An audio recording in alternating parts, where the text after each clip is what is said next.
give a fuck? Why do I give a fuck? Why do I try so hard? Why do I care so much? Welcome to Why Do I Give a Fuck? A cross-cultural conversation between myself, Deanne Tate, and Johanna Thompson.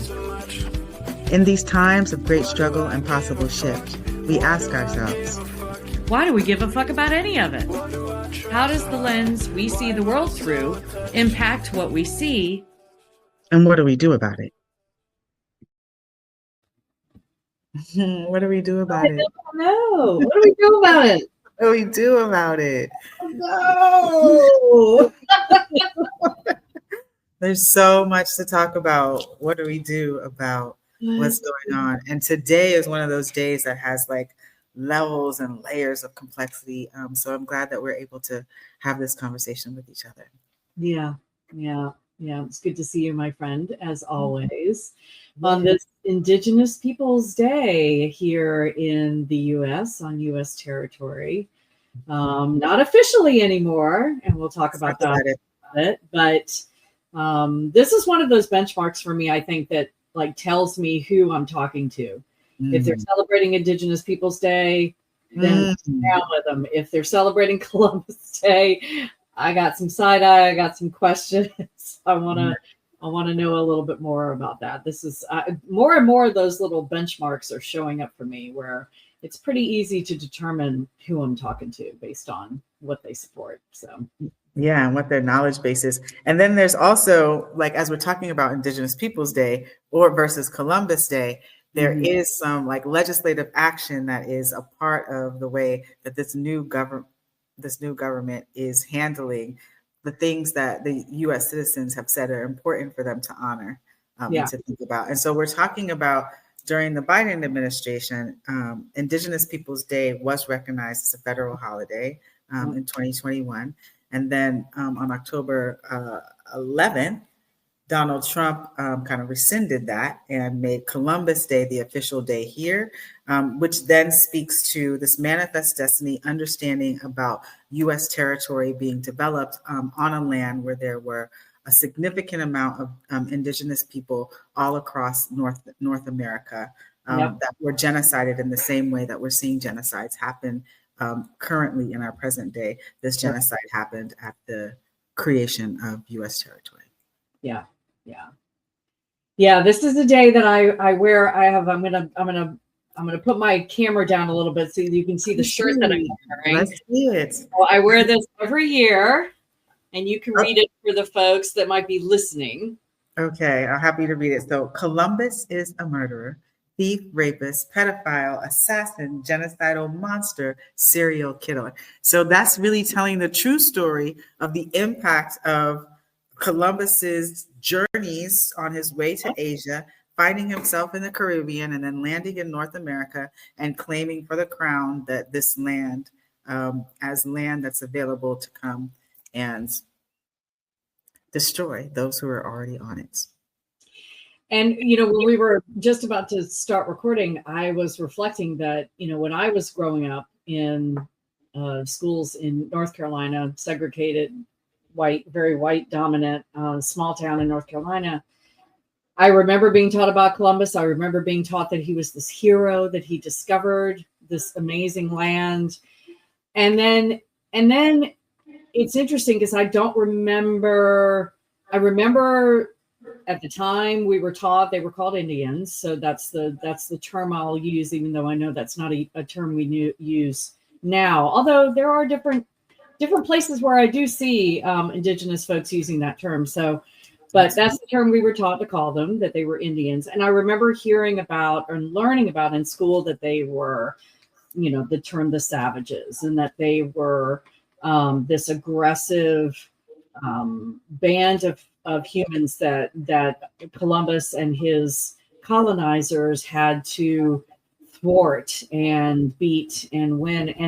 And it's so interesting to me now, thinking back to that it never occurred to my little white mind that these folks lived here before they came. And so therefore it wasn't discovered. It was already existing, and he came and took it. And words, I'm learning more and more that words are just so powerful and so important. And so, yeah, I was just reflecting on that when I was thinking about how I was taught about Columbus and how I was taught about who he was and what he represented and what he stood for. But we know that, narrative is key, and whoever can write the story is usually the person that had the most power in the situation. So, do you remember being taught that kind of stuff when you were in school? Absolutely. I mean, I was raised in the same U.S. educational system. So the same narratives about this, wonderful explorer. It doesn't even speak about who was on the ships and helping to navigate in the spaces, because most of the nautical navigation actually came from sailors that came out of Asia and Africa who had been going through the trade for a very long time. So, and any of those people who were helping to navigate the ships are never, ever mentioned or named. And I found that out not as a young person, as a student. I found that out as a parent who wanted to make sure that my young people were expanding their understanding of how U.S. territory was developed. So I didn't come into that knowledge as, like that question of, however old you were when you found out this state.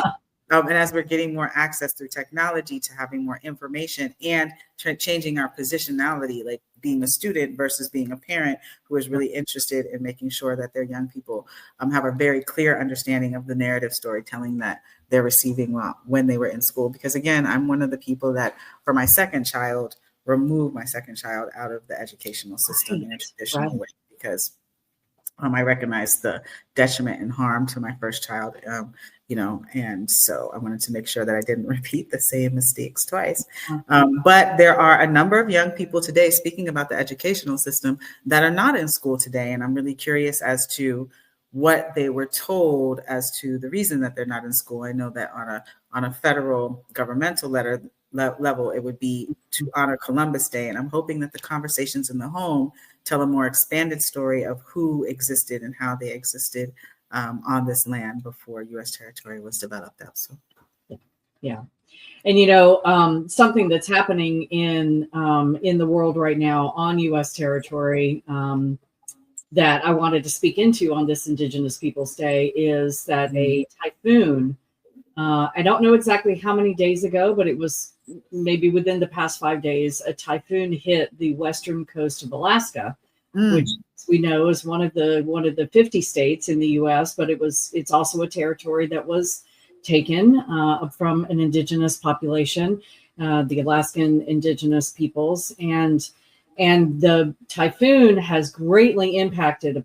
From what I'm learning, I'm just hearing about this morning, that the typhoon that has created an immense amount of flooding, and that there are indigenous communities that are being washed away. Entire houses with families inside are being washed away. And on being in the U.S., being on U.S. territory, nobody's talking about it. And I stumbled across it today on my algorithms, thank goodness, and wanted to speak into that because for those of us who are listening, those of you who are listening to us that might be on U.S. territory in the what we call the United States of America, as you can see, if you're watching us, my name says Occupied Turtle Island because Turtle Island was what this landmass was called before it was stolen by my ancestors, and I wanted to speak into this because these are indigenous folks. We think about Native Americans and we think about the Native Americans, the First Nations peoples that are across the greater landmass of the United States. But we have also indigenous folks that are in Alaska that would be indigenous to that land. We also have indigenous folks that are native to Hawaii, which is another land that the U.S. colonized. And we have indigenous folks in Puerto Rico that is another land that the U.S. colonized. So wanted to speak into these folks that are dealing with this horrible tragedy. And just, if you don't know about this happening, please, search, go into whatever search engine you use and look for Alaska communities being impacted by this typhoon. And I've just put, for those of you who are watching, I just put those of you who are watching can see it. There's a URL on there to donate to the Alaskan families to help them rebuild. But for those of you who are listening, I'm also going to put this URL in the notes for the show so that you can go and donate and try to give what you can. But this is all happening right now in real time. Buses are floating down rivers, and it's just horrible. So, and that does make me think beyond U.S. territory and indigeneity, and what happens when there is kind of this environmental injustice that's occurring, because we know that we are utilizing all of the resources, all of the natural resources. And when we utilize these natural resources and we have environmental impacts, we have typhoons, and we have the indigenous people in various lands all over the place being impacted. The thing that's so critical about this, to your point, is that the knowledge, this is not something that folks are speaking about on the news. Right. And that's also a voice across the globe. Indigenous people's voices have been really suppressed. So, and we know that when we take care of the least of us, the most of us have a more expanded experience. So hearing about this and thinking about Indigenous people, the reason why we have an Indigenous Day, an Indigenous Peoples Day, is not only to tell the narrative story in a different way than what we've been taught, but also to provide an opportunity for voices that are typically unheard to be unheard, for us to be in consideration of Indigenous populations across the globe who need support, who need to be recognized, and who need to be valued for the level of wisdom that comes through. Because what we have to remember and understand is that Indigenous people know how to work the lands because they were the original people on the lands. They were the first folks to negotiate the environments so that humans could survive and thrive in those spaces. And so we're not looking to some of the technologies that Indigenous people use to maintain and cultivate the land so that we can enjoy it in this moment today. Then there's going to be a lot of internal knowledge that we're going to lose that is helpful and necessary for us to be able to maintain and survive today. So it's really critical, not only just to have narrative storytelling, but to be amplifying the voices of people that are least heard. Yeah. One of the phrases that I heard that really impacted me, you were just speaking to this about how Indigenous people tend to, they have all of this wisdom about how to work the land and how to grow food. And we know that when my ancestors came over to this land and colonized it, we took that knowledge from the Indigenous folks because we didn't know how to do it. We didn't know how to grow food that was going to grow here. This was a different climate. It was different soil. It was different, all the things. And so what we knew from the land that we came from, we came here and it didn't work. So we stole the wisdom of the Indigenous who were, oftentimes willing to give it to be helpful, and stole it, and that's how we survived, and then stole all the rest of the land from there. But the thing that came to my mind when you were speaking was the difference between Indigenous folks who think of not owning the land but being of the land versus colonizers' mindset. And we talked a little bit about this several episodes ago when we were talking about what was happening in Gaza. And when you find yourself in a dialogue with someone who says that Israel is indigenous, the people of Israel are indigenous to the land, the first argument is, do Indigenous people mow down the trees? Do they destroy the land the way the Israelis have destroyed the land in Gaza? And the answer is always no. So I just wanted to say that out loud too, because I feel like in this day and time when people that descend and have a colonizer mentality tend to like to claim a narrative or a moniker or a what's the word I'm searching for, being part of a group that they're not part of, that they're actually decimating to steal from. And so that's like rule number one. If you're having a conversation with somebody who's trying to tell you that somebody who is a colonizer is actually Indigenous, it's like, no. How do they treat the land? Context is, yeah, man. The land. Let's just ask that. I love that. And I want to run back what you said for the people in the back to hear it. There's a difference between owning the land and being of the land, right? And being able to negotiate a space of the land has a lot more love and inclusivity and belonging, even if you're not from the land because your desire and your intention is to make sure that you're cultivating enough resources to continue to have the land be one with you in your survival. Right. And so those are the things that we see when there's colonization and there's oppression, and when there's mass genocide and moving people. You do see the land shifting and changing according to how it's being occupied in its present state. Right. And the understanding that the land is a living, breathing entity that you are, as an indigenous person, what I'm learning is that they see that as a partner that they collaborate with. They don't own it and try to control it and try to bend it to their will. And we see that time and time and time and time again in the colonizer mindset that we've got to make this land do what we want it to do. We've got to stop these, we've got to stop it evolving into what it is instead of rolling with it and seeing the loving things that it brings to us. Yeah, the mindset is just completely different. And so to me, that's maybe step one if I'm trying to discern who I'm talking to.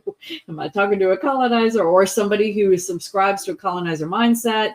They may not be of a colonizer descendancy, but they, that because we've been taught that for so many centuries, there are many people that might claim themselves as members of indigenous cultures that still propagate the colonizer mindset. So it's something we always have to be unpacking for sure. So. That's true. And this brings a curiosity to me as to why it was even necessary to revoke an Indigenous Peoples Day as a national holiday. What, like, people can decide that they're going to follow the narrative of Columbus and do what they do with that. And then people also can be in the expanded awareness of Indigenous Peoples Day. There was no need to rescind it. And that it just speaks to, again, the narrative storytelling that this current administration wants to push forward without the level of inclusivity and belonging of all of the people that exist on U.S. territory. And that's like another form of harm to communities, regardless if they decide to prescribe to being connected with Indigenous people or colonized people in the history of the United States. It's just like that. There's again, here we are limiting an honest narrative storytelling about people's history that are a part of this, what we understand the United States to be, a melting pot of people from all kinds of origins all over the place, even in its initial inception. And it was very, it is not hard for a holiday to be recognized in the United States. And I wanted to segue into the fact that they have designated that Charlie Kirk should have a national holiday, and that will be for tomorrow. Is the day for that tomorrow, because it represents. Well, this is dropping on October 14th. So when you were listening to this, we will be on the day. Yeah. So today. Yes.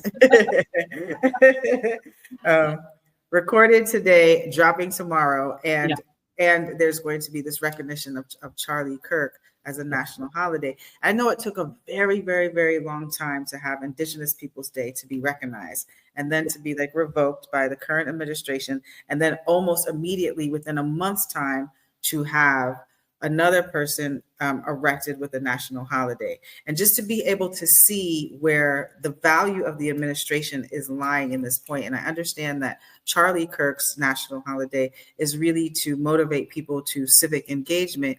It's really hard for a demographic of people to be motivated into civic engagement when you are completely excluding their involvement in existing within the demographics of the people who live in the United States. There is such an oxymoron. There's such an internal struggle and definitely specific messaging that gives out when you do things like that. Well, and we saw it before with when after 9/11 happened, and we got the Homeland Security Department within maybe a month or so. I don't remember exactly how long it was, but it felt like just days. I'm sure it was at least weeks. But, the idea that we would get a cabinet level department, you and I, the organization that we met working through, have been working for over 20 years to get a cabinet level Department of Peace. And in just weeks, we were able to get a cabinet level Department of Homeland Security after what happened on 9/11. And so, it's just a reminder that anytime any of our elected officials try to tell us how hard it is to get any of these things done, the podcaster that I don't like saying his name, but the podcaster that was killed in September got a National Day of Remembrance on October 14th, which is his birthday. Also happens to be George Floyd's birthday. So I just wanted to speak that into, because there was a lot of talk about getting a day of remembrance for George Floyd that I believe never happened. But, the National Day of Remembrance for this podcaster happened within weeks of his killing. So, and I've also heard many conversations that lift him up to a level of martyrdom, if you will, that's similar. I mean, comparisons to MLK, which just blows me away. It stands for Martin Luther King. Martin Luther King Jr. So Yes, Reverend Dr. Martin Luther King Jr. Want to give him all his titles.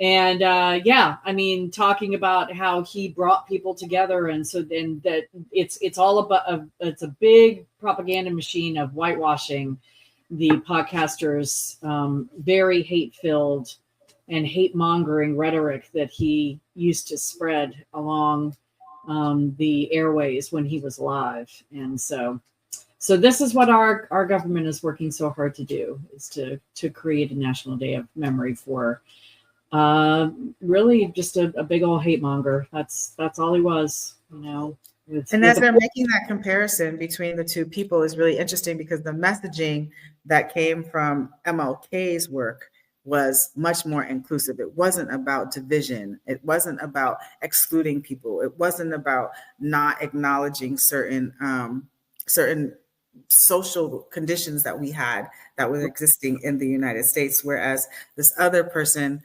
had a lot of divisive harm that came out of some of the content that he was speaking of. And I wasn't really following or paying that much attention to him because I wasn't following or paying attention to him. It makes perfect sense. And I completely understand why I wasn't either, I mean, I'd heard of him, but I wasn't following him. All I knew was that he's like Columbus, though, and I want to make this point, but like Columbus, this other person, it is a history of the United States to really uphold and glorify these really violent characters. Really violent people. Really violent characters, and support a lot of significant violence across the globe. And those are some of the things that we want to be able to highlight, so that people are aware of the ways that this violence is impacting so many people across the globe. And that violence is only glorified where there's value placed, and the value looks a very specific way in the United States in particular. Yes, the value looks a very specific way, for sure.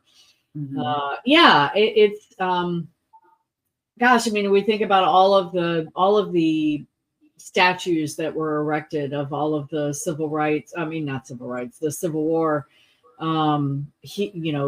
Generals and military people, and some of those are being re-erected. They got torn down during the last administration and taken down, and some of those are being re-erected in certain spaces.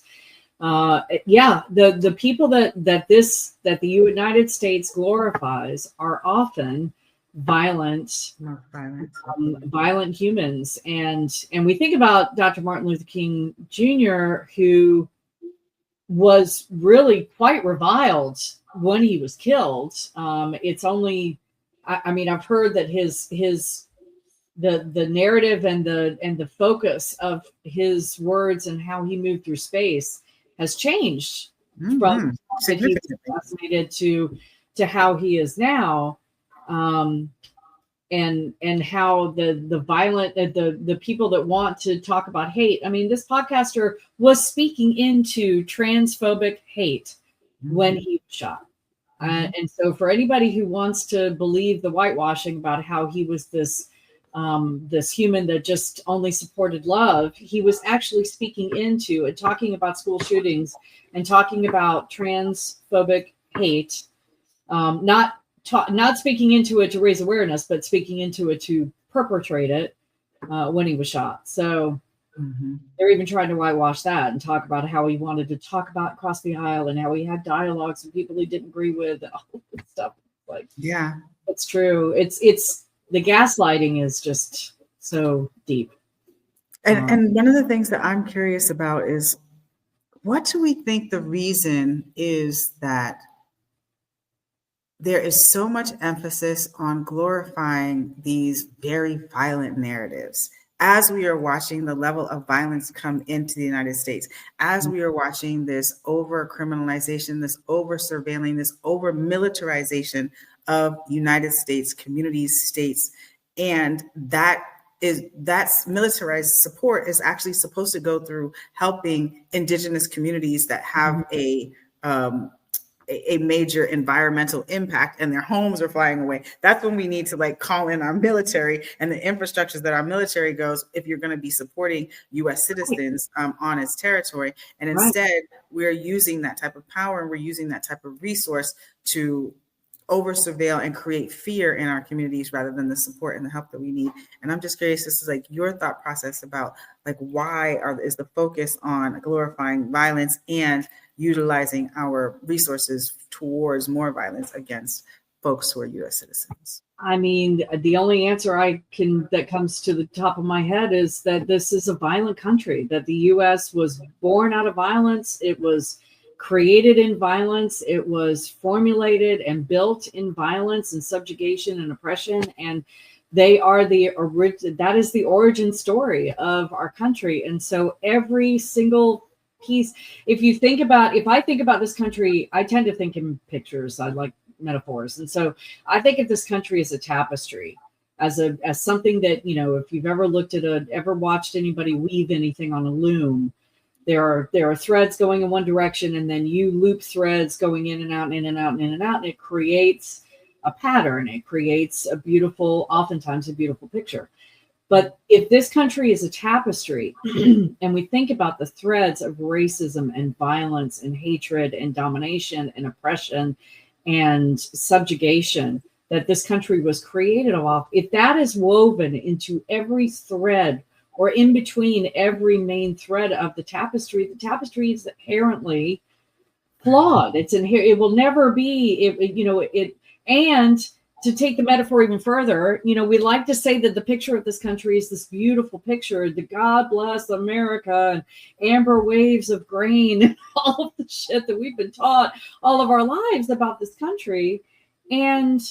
But if the threads are poisoned, we talked about whiteness being the cancer, being the poison, then it doesn't matter how pretty the picture is that you weave all the threads together. The threads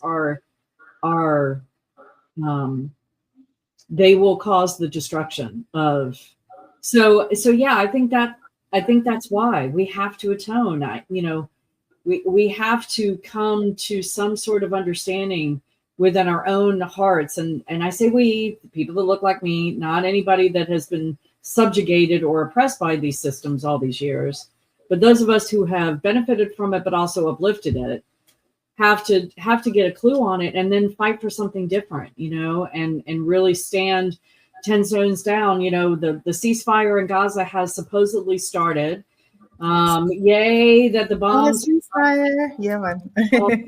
as much, but they are still getting bombed. So don't get it twisted. Israel is still killing people, and still subjugating people. So we can't take our eyes off Gaza. I want to say that before we end today's episode. We cannot take our eyes off Gaza because it has not stopped. But we're going to be told that it stopped. We're going to be told that that all of the hostilities have ceased, and that the Palestinian people can return to their homes. Their homes are not there anymore. Nothing is there Nothing to anymore. return to. Pulverized. I've seen some of the most amazing photos, and I'm one of the folks that like, I'm an empath. So like, if I haven't been able to access looking at what has been going on in Palestine, knowing prayers up and everything, but after the ceasefire, I went to go and be a part of the joyful celebration. And as soon as I saw, and I'm going to say my people, and I say my people because anybody who is oppressed across the globe is a part of what I consider my people. Then I'm not Palestinian, but that is it. And so to see the joy and the like and the relief in hearing about the ceasefire, and I just wept so hard. And then I was seeing other representations of how much loss of life has occurred there, and then thinking about the length of time that this level of violence has gone on. I'm in celebration of the ceasefire, and I'm also in major caution of where there's going to continue to be these type of political exercises to eradicate people and erect something different. And when you talk about a tapestry that exists as a metaphor to what the United States can look like, with that tapestry, if it is woven in with so much harm and violence, then it really is important for us to be thinking about creating a new tapestry and weaving together a new narrative that does incorporate more care and consideration for human life, the value of human life. That my response to seeing some of the things on social media platforms is like, we really need to learn how to value each other's lives as much as our own. Yes. And that's the kind of tapestry that we need to be weaving and removing all of these violence. So like, if you are supporting Columbus Day and the history of the truth of what happened to indigenous people on this land when Columbus arrived with the fleets and the disease and the pillaging of the communities and people, if that is one of the narratives, then there also should be a narrative of millions of tribes of humans that were working together, that were trading together, that were warring together, that were creating family together, that was using indigenous technology to make sure that the land continued to give forth and to return back some of the resources that we as humans have to the land, as far as the way that we till it and the way that we help it to go within the ecosystem of our existence. All of these things are really critical and important as we celebrate these national holidays and think about where our value statement proposition is going to be for caring for one another as humans. Yeah, and I think the you just talked about us learning how to love others as we truly love ourselves. And for me, that means right now staying vigilant on knowing the truth of things. And I know we're tired. You know, the Palestinians are tired. Everybody is tired that has been watching and trying desperately to do something different, to raise the alarm, to talk to as many people as they can talk to change minds and hearts and get people focused. But we can't lose that focus. We cannot. We have to almost double it down at this point. And I know the exhaustion is real. So we have to learn how to take care of ourselves and learn how to fill ourselves back up when we can. But we all know this. We all know this story, how this works, right? Something horrific happens, and then supposedly an end to that horrific thing shows up. And then everybody goes back to sleep and they all go, oh, phew, that's over. And they go back to their lives. And some of the deepest harm can happen in that moment. You know, I'm thinking about after the Civil War, during Reconstruction, and then Jim Crow, some of the deepest harm, not saying that it's worse than slavery, but so much harm happened. Yeah. I mean, that is so. And it was because we stopped paying attention to what needed to happen. So, I just want to encourage everybody that's listening or watching that has been speaking into what's been happening in Palestine to don't stop. Don't stop. It's not the time to. We can rejoice in the fact that the initial bombing has stopped. I am connected to families in Gaza, and I'm communicating with them, and what I'm hearing from them is just unbelievable exhaustion. I mean, to the depths of their bones. And then if they choose to try to return to where they lived previously, many of them wandering around trying to find where their homes used to be because they don't recognize anything, because absolutely everything is pulverized. And so to this really, really, really fine dust, it's not even rubble anymore, it's dust. And some I've seen have actually been able to find their homes, and it's just been an unbelievable relief to know that they're still standing. But many, and the numbers are estimated at maybe 680,000 dead, and we will probably never know how many people have lost, because there are so many of them were trapped under the rubble, and that rubble has all been bulldozed and taken to its finest level. And so anyway, we hear that the calculations that they tell us should be multiplied by 3 all the time. Way bigger than what they're saying, because they're never going to be able, and that was all part of the plan, right? It was all part of the plan. That's why the Israelis came in with bulldozers after they bombed areas to completely flatten everything, because they knew that there were bodies in that rubble, and they wanted to be able to cover it up so that it just wasn't even recognizable anymore. It's all part of the plan. So anyway, there's so much that is going to have to be addressed, not only like helping people, but like the health impacts of all of that unhealthy death, all of the health impacts as far as your mental and psychological health and care. There's so much care that's going to need to be given into helping to create community for those folks that are there that have been harmed, both, for anyone who is there on that land, existing still.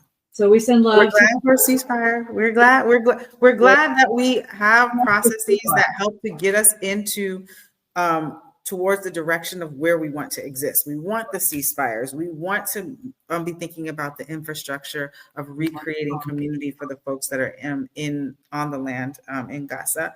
And we also want to be thinking about paying attention to that as a political project, to what we're actually seeing happening on U.S. territory and in other places around the world, where you have these powers that are coming in and occupying space and land and not being considerate of the indigenous people of those places. Right. Well, so my friends, another wonderful conversation, and we send all of our love out to everybody in Palestine that is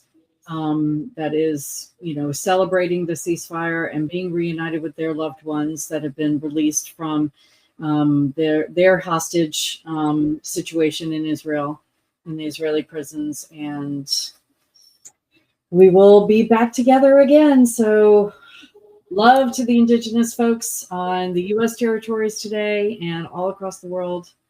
And to all of our good relatives out there. Thank you. Blessings. All right.